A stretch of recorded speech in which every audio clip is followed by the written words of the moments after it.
Tão certo como vive o Senhor, Deus de Israel, presta atenção nessa frase, perante cuja face estou. Irmãos, esse é o Deus, o homem que Deus usa. Antes de ir diante dos homens, antes de subir num púlpito, antes de fazer missões, antes de falar ao povo, é um homem que passa tempo diante de Deus. Homens de Deus são homens que se põem de joelhos, homens de oração. O que aconteceu com a oração nesse século? Porque a oração se divorciou da teologia, se divorciou da pregação, se divorciou da doutrina. Só se fala em doutrina, só se fala em PhD. Onde foi parar a oração? É por isso que os nossos púlpitos têm cabeças gordas e corações vazios. É por isso que a mensagem impressiona os ouvidos, mas não toca o coração, não transforma vidas, não salva pecadores. Porque a nossa geração de pregadores não são homens de oração, e falar de oração nesse tempo é legalismo. Mas veja os nossos pais, veja os puritanos, veja os reformadores, veja Edwards, veja Spurgeon, veja Lloyd Jones. Todos eram homens de oração. Comece por Moisés, sobe no Monte Sinai, fica 40 dias na presença de Deus. Sabe quando isso dá em hora? 960 horas na presença de Deus. Olhe para Josué, um homem que se colocava de joelhos. Olhe para Jeremias, não só se colocava de joelhos, mas era o profeta em lágrimas. A Bíblia diz que Deus ia matar o povo de Israel, e Moisés se coloca com o rosto em terra e roga. O hebraico diz que se contorcia.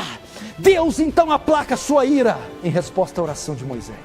Veja Isaías, veja João Batista, e veio a palavra de João Batista quando estava no deserto, fazendo um severo jejum em oração.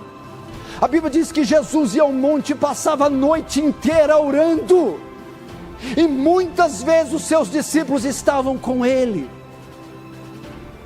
O homem que Deus usa é um homem de oração. A A.W. Tozer diz que Deus não se curvou à nossa pressa nervosa. Um homem que quer algo de Deus deve gastar muito tempo com ele em oração. Oração não tem sido praticada. A verdade é que os cristãos hoje nem sabem praticar esse ofício, esse elevado exercício que é orar, irmão. Orar nada mais é que entrar no santo dos santos. Meu irmão, véu adentro, cortina adentro.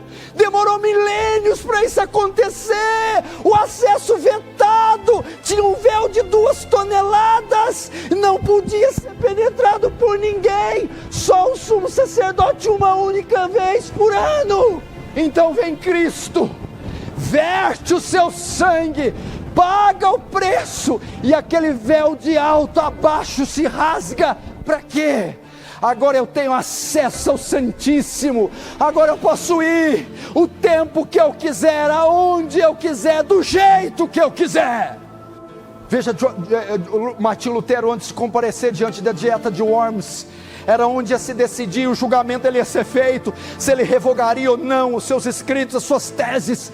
A biografia diz que Lutero passou a noite inteira orando. Alguns dizem que escutou ele brigando literalmente com o diabo, e ele a noite inteira orando, chega diante do seu julgamento e diz: até que eu seja convencido pela palavra de Deus e pela minha consciência, não revogo e não revogarei. Deus me ajude.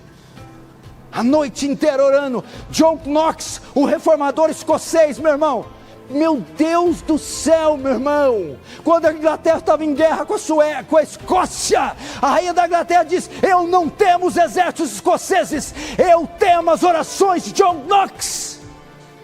A única maneira de ganhar a batalha era se o dia se estendesse, por se viesse a noite eles perderiam. Então o que Josué diz? Lua, pare-se em Aijalon, sol detém-se em Gibeão, e o dia se estende quase 24 horas, e o texto diz: nunca houve um período assim na terra, que Deus tenha atendido assim um homem. Meu Deus do céu, quantos de vocês têm coragem de dizer: dá-me as almas de Franca, senão eu morro? John Knox orou: dá-me as almas da Escócia, senão eu morro. David Brainerd dizia: me regozijo na minha necessidade de comer ou vestir, contanto que me dê almas, viverei. Dá almas, porque sem almas eu não posso viver. Hudson Taylor dizia: se eu tivesse 100 vidas, daria todas para a China. A biografia diz que o sol nunca nascia, meu Deus, sem que Hudson Taylor tivesse de joelhos. Susanna Wesley tinha 11 filhos, mas encontrava tempo para se trancar no quarto e passar pelo menos 1 hora em oração com o Senhor. Vamos orar. Todos os evangelistas, homens de Deus que eu conheço, todos os missionários, todos os pregadores, eram homens de oração, todos eles. Savonarola, Lutero, Calvino, Zwinglio, Dwight Lyman Moody, Dave Livingstone, David Brainerd.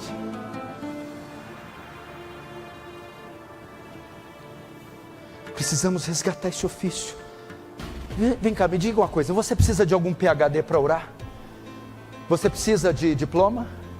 Você precisa de família? Você precisa de beleza?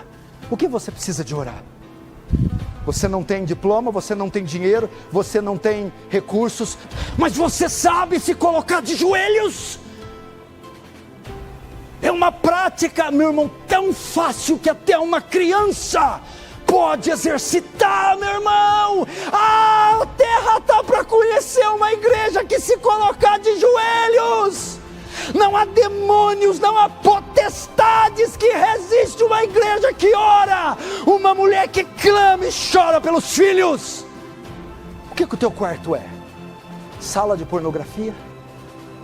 Lanchonete, onde há farelos de lanche para todo lado? Tenda dos preguiçosos, onde você passa 8, 10, 12 horas? O que é? Ou é um santuário? Ou é um tabernáculo? Ou é um quarto de guerra? Eu me lembro de um homem pregando e subiu no púlpito e dizendo: eu não vim aqui essa noite batalhar com o diabo, eu já o venci no quarto do meu hotel, eu já o derrotei lá de joelhos. Eu estou falando do homem que Deus usa. Olha o termo que é usado por eles: o Deus perante cuja face estou. Eu ando com Deus, eu caminho com Deus, eu estou continuamente frente à sua face. Você sabe o que quer dizer a palavra serafins? Serafins é aqueles que ardem em chamas. Serafim é o nome de um grupo, de uma categoria de anjos. Por que tem esse nome, ardem em chamas? Por causa da proximidade que eles têm de Deus. Eles estão tão próximos de Deus que aquele fogo, aquela luz não é deles. Aquela luz é reflexo da glória de Deus. Nós temos que ser como serafins, passar tanto tempo diante de Deus, a arder da sua presença, a nos inflamar da sua glória. Pastor, mas não está tudo nos decretos divinos, na soberania? Deus não move tudo conforme o beneplácito da sua vontade?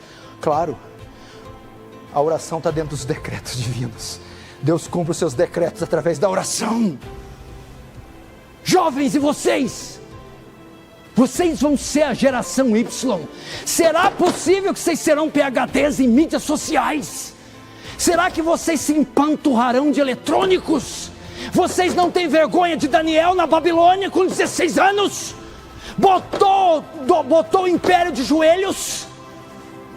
Você não tem vergonha de Sadraque, Mesaque e Abednego?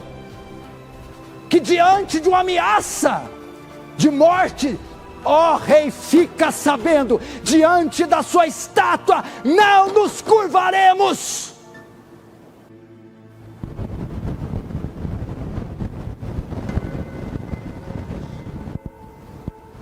Let's pray, my brother.